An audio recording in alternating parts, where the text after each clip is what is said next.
पद्म पुराण के उत्तरखंड के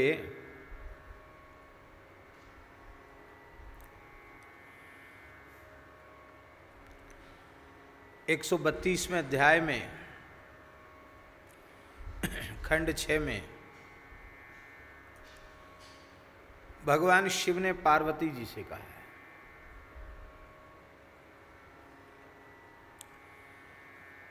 दृष्टतत्वेन देवेशि स्मरन्ति विष्णुं नित्यशः तृषातुरो यथा वारी तद्वद विष्णुं स्मराम्यहम्। हे देवी, जैसे कोई अत्यंत प्यास से व्याकुल व्यक्ति उसे और कुछ भी नहीं सुहाता है, उसे केवल एक ही बात रहती है कि कहीं से पानी मिल जाए, बस मेरे प्राण बच जाएं। जैसे अत्यंत प्यास से व्याकुल व्यक्ति पानी पानी चिल्लाता है, ऐसे ही मैं अत्यंत व्याकुल प्यासे की तरह निरंतर श्री राम नाम का उच्चारण करता हूँ। इसका मतलब है पार्वती जी पूछ रही हैं राम नाम कैसे जपना चाहिए। पार्वती जी का प्रश्न है कि आप निरंतर राम नाम जपते हैं तो मुझे भी कृपा करके बताएं मैं कैसे राम नाम जपूं। तो शंकर जी कहते हैं कि मैं जैसे जपता हूँ जिस भाव से, उस भाव का निरूपण तुमको करके सुना रहा हूँ, वैसे ही नाम जप करना चाहिए। जैसे अत्यंत प्यास से व्याकुल व्यक्ति, उसे और कुछ भी सुहाता नहीं है, पानी पानी चिल्लाता है, ऐसे ही तृषार्त की तरह वैष्णव का कर्तव्य है कि उसे राम नाम का जप करना चाहिए।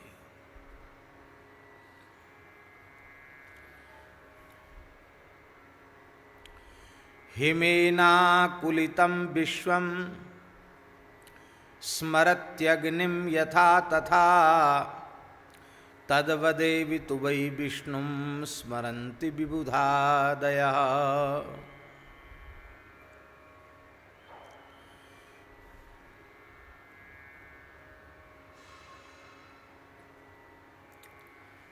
कोई व्यक्ति पर्वतीय क्षेत्र में हो और अकस्मात मौसम बिगड़ जाए और हिमपात शुरू हो जाए, बर्फ गिरने लग जाए, तो उस व्यक्ति की क्या दशा होती है? उसे लगता है कि जैसे तैसे कुछ भी हो जाए, हमें खूब बढ़िया अग्नि मिल जाए तो मेरे प्राण बच सकते हैं, अन्यथा मैं अब बच नहीं सकता, ठिठुर ठिठुर करके मर जाऊंगा, कांप कांप के मर जाऊंगा। तो जैसे अत्यंत हिमार्दित व्यक्ति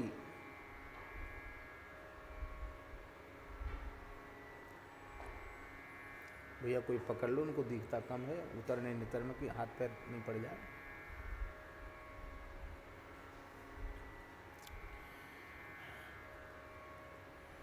जैसे कोई हिमार्दित व्यक्ति किसी भी पद्धति से अग्नि को प्राप्त करना चाहता है, अग्नि का स्मरण करता है, आग मिले आग मिले आग मिले, उसी व्याकुलता से मैं निरंतर श्री राम नाम का जप करता हूं। अर्थात ऐसे ही श्री राम नाम का जप करना चाहिए। बोलो भक्तवत्सल भगवान की जय। जय जय श्री सीताराम। विराजे।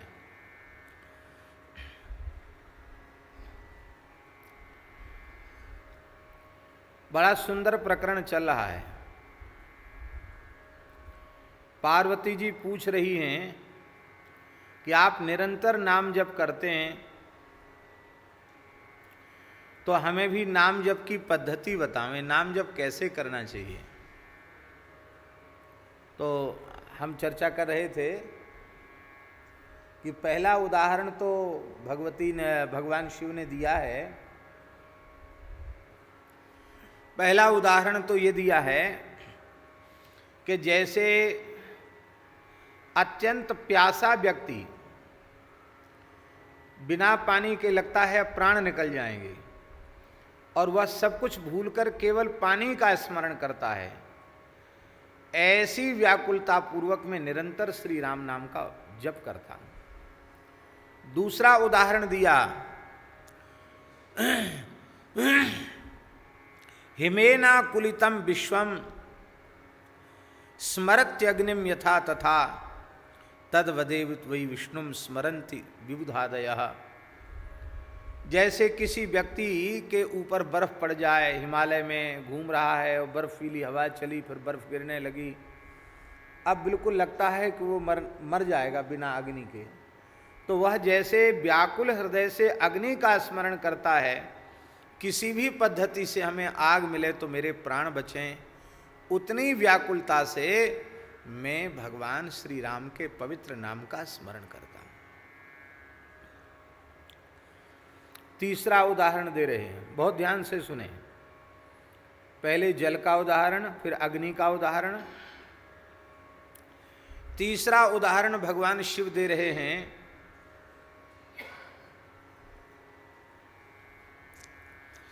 पतिव्रता यथा नारी पतिम स्मरति नित्यसः तथा स्मरन्ति लोकेशम विष्णुम विश्वेश्वरेश्वरम। पतिव्रता नारी घर का काम धंधा करती रहती है, माला लेकर पति पति पति पति नहीं जपती है, लेकिन उसे निरंतर पति की स्मृति बनी रहती है पतिव्रता नारी को। जैसे किसी सती साध्वी पतिप्राणा पतिव्रता नारी को निरंतर अपने कांत का, अपने पति का स्मरण बना रहता है, ऐसे ही हे देवी पार्वती, मैं पतिव्रता नारी की तरह निरंतर श्री रघुनाथ जी की याद करता रहता हूँ। अर्थात इसी पद्धति से भगवान की याद करना चाहिए।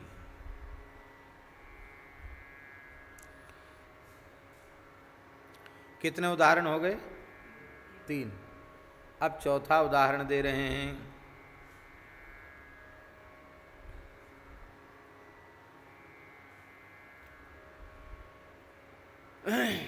भय से व्यथित व्यक्ति, उसको लगता है कि अब बस अब हम मर जाएंगे, हमको कोई बचा ही नहीं सकता, इतना डर गया है वो आदमी अग्नि से, सिंह से, सर्प से अथवा किसी भी उपद्रव से, इतना डर गया है कि अब वो उसको लगता है कि किसी भी स्थिति में हम बचने वाले नहीं हैं।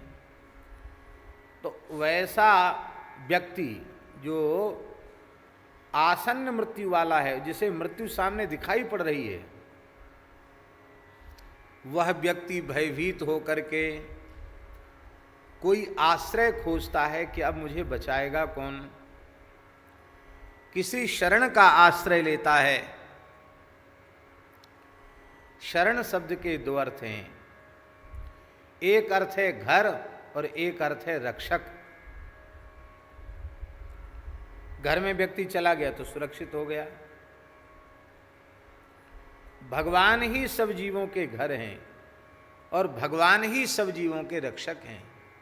सब जीव भगवान से ही चले हैं, उसी घर से चले हैं, फिर भटक गए 84 के चक्र में, भटके ही रहे हैं।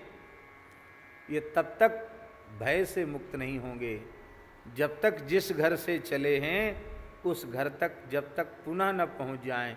जिन चरणों से दूर हुए हैं उन चरणों तक जब तक नहीं पहुंचेंगे तब तक इनके भय की निवृत्ति नहीं होगी।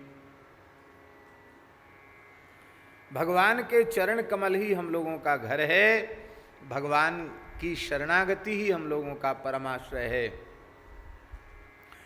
तो जैसे भयार्थ व्यक्ति शरण का चिंतन करता है, ऐसे ही मैं निरंतर श्री रघुनाथ जी के नाम का स्मरण करता हूँ।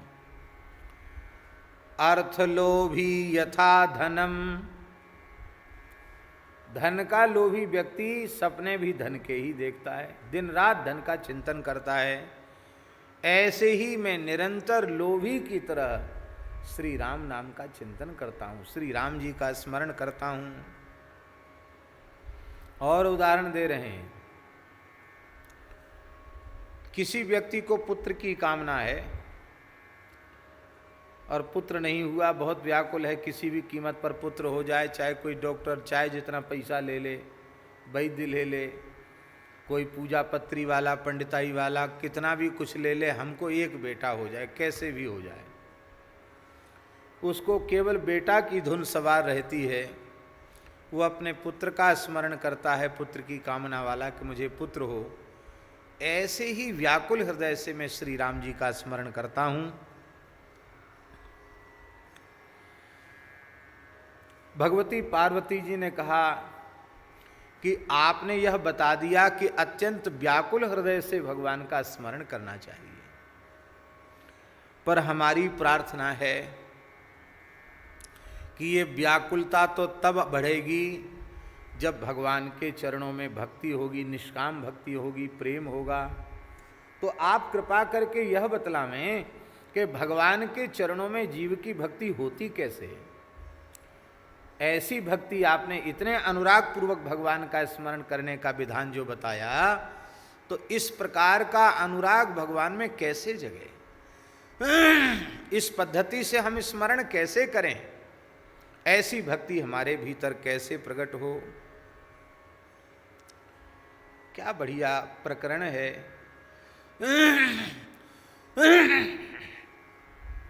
पराम्बा भगवती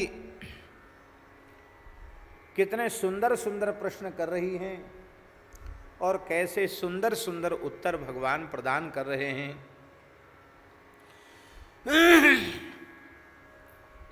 वे कहती हैं, कह रहे हैं भगवान शिव कि सूर्यकांत मणि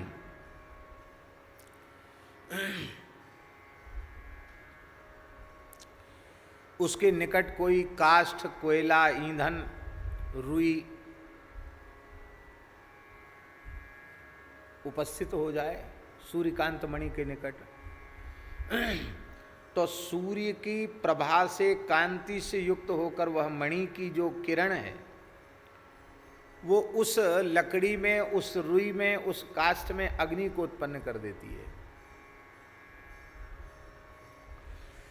ऐसे ही भगवान तो सूर्य के समान हैं और उनके उपासक निष्काम जो संत हैं, भक्त हैं, महापुरुष हैं, साधु पुरुष हैं, वे सूर्यकांत मणि के समान हैं। बस इस मणि की सन्निधि में जीव ईंधन के जैसा बनकर पहुंच जाए,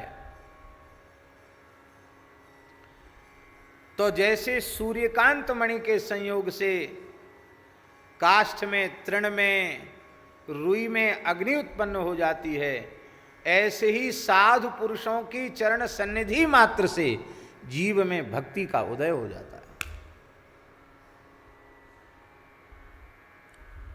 लेकिन एक बात है कि सूर्यकांत मणि की किरण पड़ रही है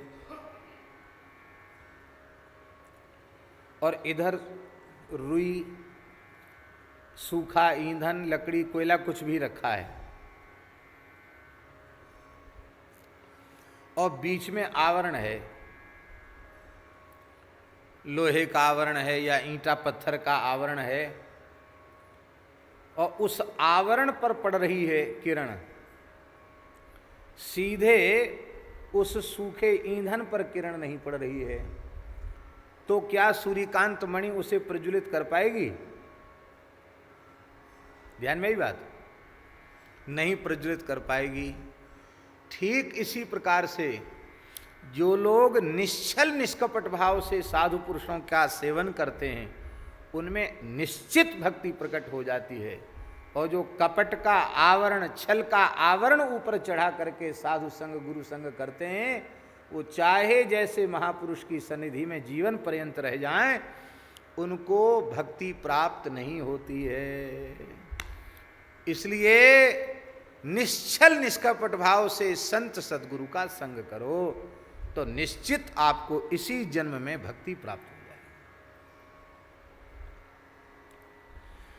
सूर्यकांते रवेर योगात् बह्निस्तत्र प्रजायते एवं वै साधु संयोगाद् हरि भक्ति प्रजायते।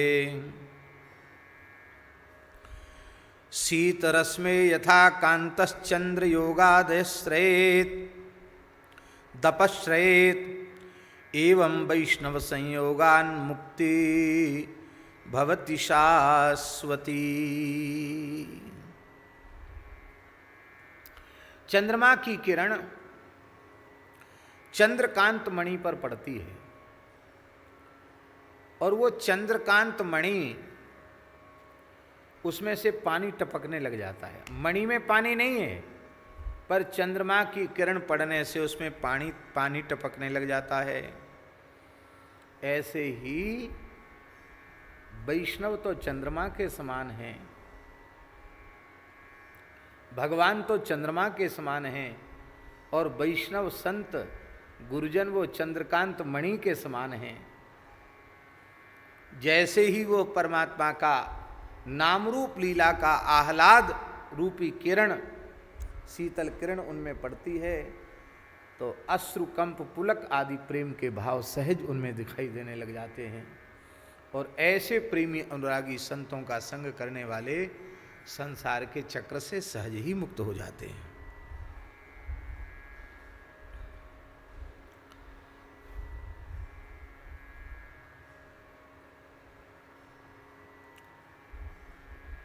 हे देवी पार्वती,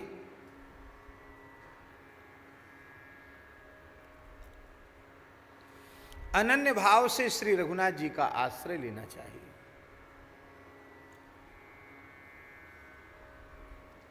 कोई व्यक्ति अपने घर पानी ले जाना चाहता है, सब घर के लोग प्यासे हैं, लगता कहीं से पानी मिल जाए, और वह व्यक्ति गया, उसको पानी मिल गया, बर्तन नहीं है उसके पास, तो उसने कहा चलो हमने तो पानी पी ही लिया है, अब गमछा में पानी को पोटली बना के बांध लेते हैं, घर तक ले चलते हैं। तो क्या कपड़े की पोटली में पानी भर के ले जाने वाला व्यक्ति घर के लोगों को जल पिलाकर उनकी प्यास बुझाने में समर्थ हो सकता है क्या? बोलिए, वो कभी भी नहीं हो सकता।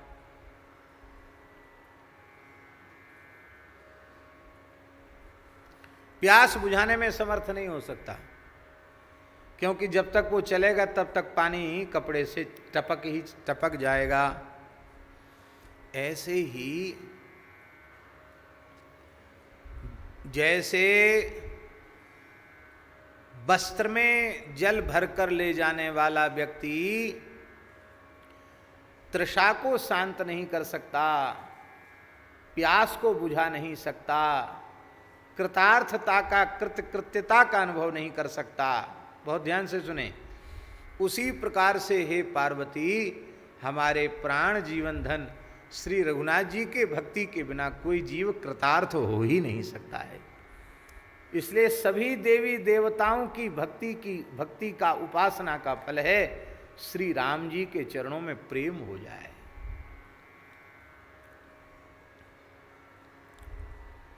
अन्य भक्तिम परित्यज्य विष्णु भक्तिम समाश्रयेत तोयम बद्ध्वा तु वस्त्रेण कृतम कार्यम कथम भवेत प्राप्य देहम बिना भक्तिम क्रीते सवृथाश्रम विष्णु भक्तिम बिना धर्मानुपदिशन्ति ये जनाः ते पतन्ति सदा घोरे नरके नात्र संशयः।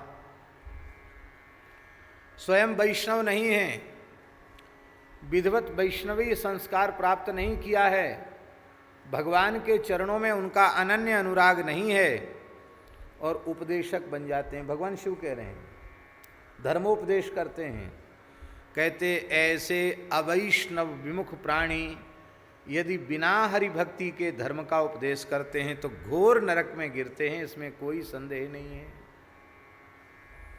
हरि भक्त को ही उपदेश करने का अधिकार है।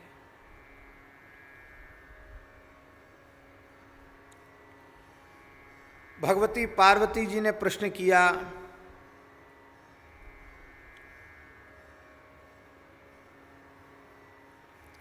कि भगवान आपने भक्ति की ऐसी महिमा बताई, स्मरण की विधि बताई, हरि भक्तों की कृपा से भक्ति मिलती है, ये बात आपने बताई, लेकिन एक बात तो बड़ी विचित्र है, वो ये है कि सब लोग एक ही बात कहते हैं, कर्म प्रधान विश्व रचि राखा,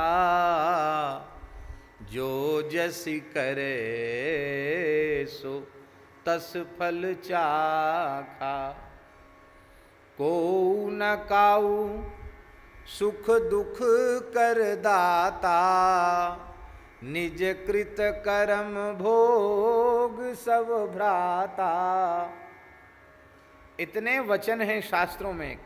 अवश्यमेव भोक्तव्यम कृतम कर्म शुभाशुभम, नाभुक्तम क्षीयते कर्म कल्प कोटि शतैरपि। भोगना ही पड़ेगा। तो महाराज जब सारा जीव जगत कर्माधीन ही है, तब तो ये है कि भाई वो स्वतंत्र तो है ही नहीं, कर्माधीन है, उसको कर्माधीन होकर सुख दुख आदि भोगना पड़ेंगे। और मान लो कोई ऐसे कर्म उसके ऊटपटांग हैं, बहुत ध्यान से सुने, ऐसे उसके ऊटपटांग कर्म हैं पूर्व जन्मों के, कि जिन कर्मों के कारण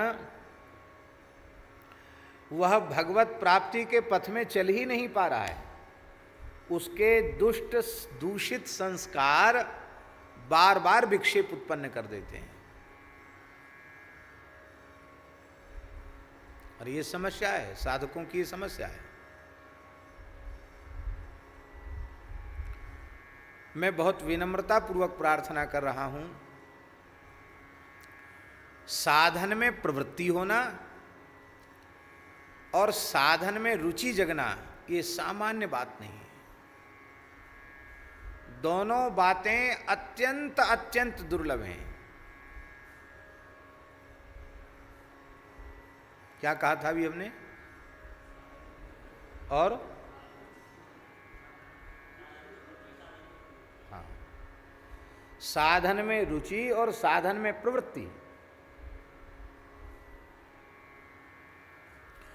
सत्संग के द्वारा साधन में रुचि जगती है।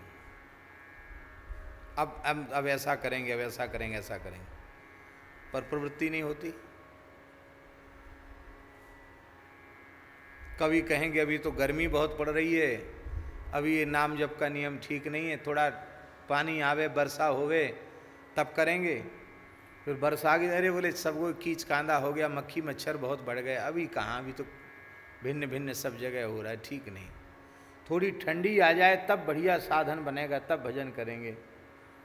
अरे बोले तो रजाई छोड़ने का मन ही नहीं करता है, 8-9 बजे बढ़िया धूप ऊपर से आ जाए और रजाई थोड़ी धूप से गर्म होवे तब धीरे धीरे उठें, और उठते ही जैसे राम नाम ते ही सुमिरन कीना, ऐसे उठते ही चाय कॉफ़ी की आवाज़ लगावें। इसमें शीत ऋतु की सार्थकता है। तो साधन में रुचि जगने पर भी प्रवृत्ति नहीं होती, कोई न कोई बहाना व्यक्ति खोज लेता है। इसलिए साधन में रुचि और साधन की प्रवृत्ति, ये दोनों भगवान की विशेष कृपा से जागृत होती है जीवन।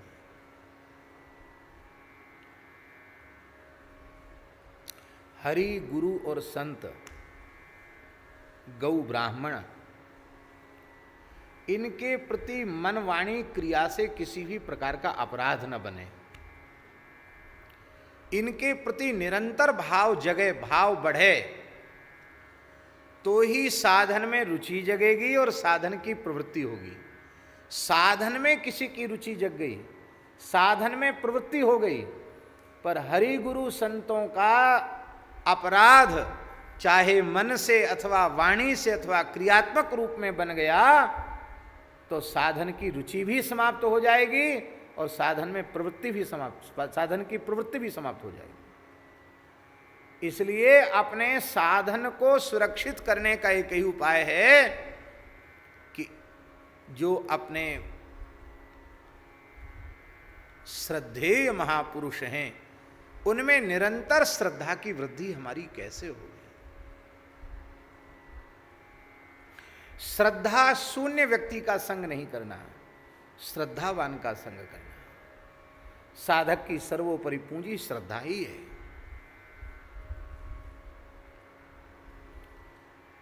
तो भगवती पार्वती जी ने कहा कि ये सारा जगत कर्माधीन है और जब कर्म के ही अधीन है तो बेचारा व्यक्ति कैसे प्रयास करे, और कर्म के जाल में तो वो फंसा हुआ है न जाने कितने जन्मों से, और कर्मों का नाश तो होना नहीं है क्योंकि वो तो भोग से ही होगा, और जब तक भोग से पुराने कर्मों का नाश होगा तब तक नए नए कर्म और कर लेगा।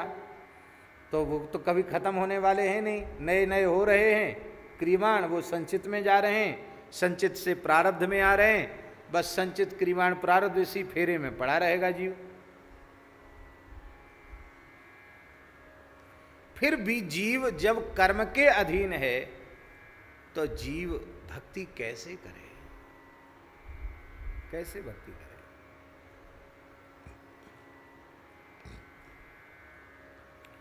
बड़ा बढ़िया प्रश्न भगवती ने किया है और बहुत सुंदर उत्तर भगवान शिव ने दिया है। इतना बढ़िया उत्तर दिया है, श्लोक लिखने योग्य है, इतना बढ़िया श्लोक।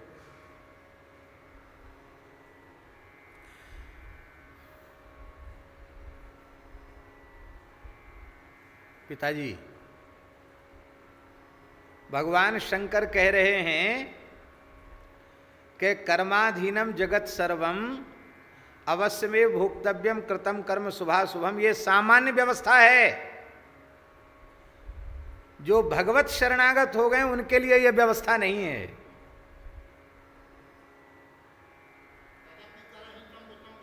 हाँ, तदपि करहि सम विषम विहारा यद्यपि समने ही राग नरोसु गहि न पाप पुण्य गुण दोषु तदपि करहि सम विषम विहारा भक्त अभक्त हृदय अनुसार है। बड़ा बढ़िया श्लोक है। भगवान शिव कह रहे हैं कर्माधीनम जगत सर्वम विष्णुना निर्मितम पुरा। भगवान विष्णु ने, भगवान श्री हरि ने ये सारा जगत कर्माधीन बनाया है। तत्कर्म केशवाधीनम, और वे सब कर्म केशव के अधीन हैं। जगत कर्म के अधीन है और कर्म केशव के अधीन है। और वो कर्म कैसे नष्ट होता है? बोले तत्कर्म केशवाधीनम राम नामना विनश्यति। वो केशव के अधीन जो कर्म है वो राम नाम से नष्ट हो जाते हैं। राम नामना विनश्यति, इसी का भाव गोस्वामी जी के शब्दों में। मंत्र महा मणि विषय ब्याल के मेटत कठिन कुअंक भाल के। मेटत कठिन कुअंक भाल के।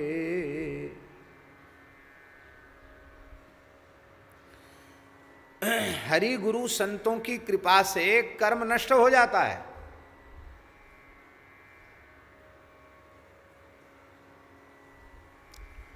परम श्रद्धेय प्रातस्मरणीय प्रेम मूर्ति पंचरसाचार्य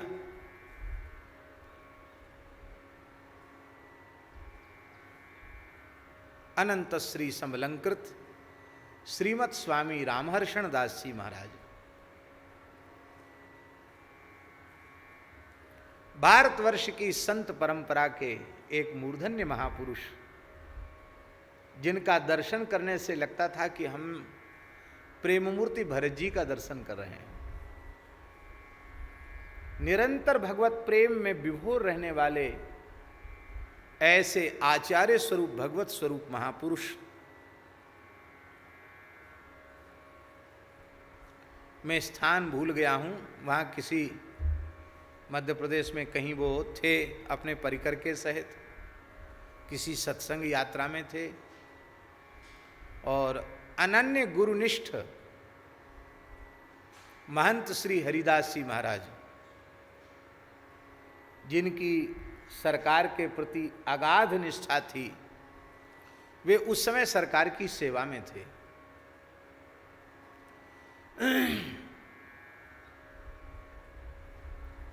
तो उनको सपना हुआ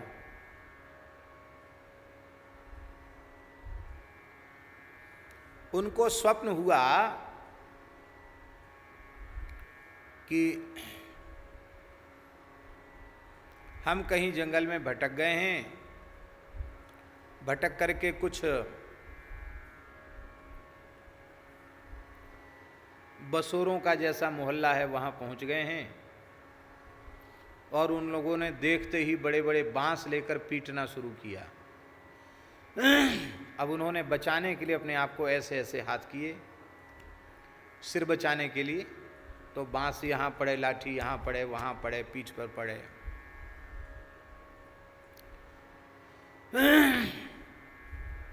लगा कि मर ही जाएंगे। अब ये लोग छोड़ेंगे नहीं, क्योंकि ये बहुत बड़ी संख्या में, ये मार ही डालेंगे, सपने की बात है। उन्होंने आर्त भाव से सरकार का स्मरण किया, हे गुरुदेव बचाओ, आज हमारे प्राण चले जाएंगे। तो तुरंत उनकी निद्रा भंग हो गई, और निद्रा भंग हो गई तो स्वप्न चला गया। अब वो सरकार के उठने से पहले वो उठते थे, स्नान करते थे, क्योंकि स्नान करके ही गुरुजनों की सेवा करनी चाहिए। जब मोते अधिक गुरु जी जानी, तो आप क्या भगवान की सेवा पूजा बिना स्नान ध्यान के करते हो? स्नान करके करते हो। तो स्नान करके तिलक स्वरूप करके सेवा में पहुंचना चाहिए, विधि तो यही है।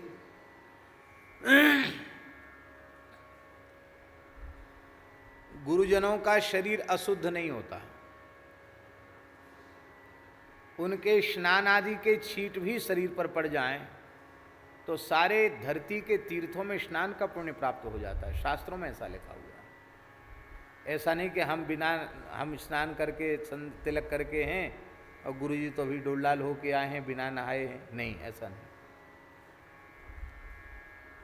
भाव की बात है। तो श्री हरिदास जी महाराज उसी भाव से सेवा करते। स्नान तो जब वो स्नान डोलाल गए, उसके बाद जब वो हाथ धोने लगे तो उनसे मिट्टी छुई नहीं जा रही थी, बर्तन पकड़ा नहीं जा रहा था। उनको ये क्या हो गया? तो देखा तो वो बांसों की जो मार पड़ी थी, उसके घाव, उसके चिन्ह उनके शरीर, हाथों पर थे, हाथों से बचाए थे ना।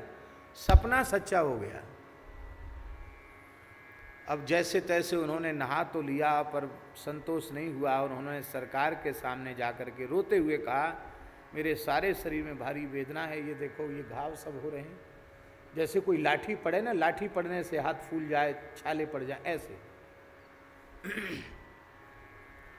अब लोग कहते सपना झूठा होता है। तब पूज्य सरकार ने कहा कि हरिदास जी, प्रत्यक्ष में ऐसे कर्म का भोग होना था और वो अत्यंत दुर्निवार था, उसको भोगना ही पड़ता। सो ठाकुर जी ने कृपा करके उसका भोग स्वप्न में करा दिया। अब ना तो धरती पर ऐसी पीड़ा तुम्हें सहनी पड़ेगी, ना ही अब यमदूतों के डंडे खाने पड़ेंगे, अब तुम मुक्त हो गए।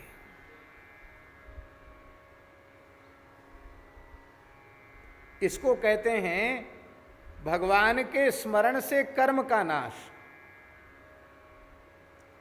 राम नामना विनश्यति। इसलिए जगत कर्माधीन है और वह कर्म केशव के अधीन है, और वो कर्म राशि राम नाम जपने वाले की जलकर भस्म हो जाती है। इसलिए भगवत शरणागत होकर भजन करना चाहिए। इस सहारे नहीं बैठना चाहिए कि जो कर्म के अनुसार जो होना होगा सो हो जाएगा, हमारे कर्म में लिखा होगा भजन करना तो हम कर लेंगे, भगवान की प्राप्ति लिखी होगी तो हो जाएगी। ये सोचना अपने आप को धोखा देना है।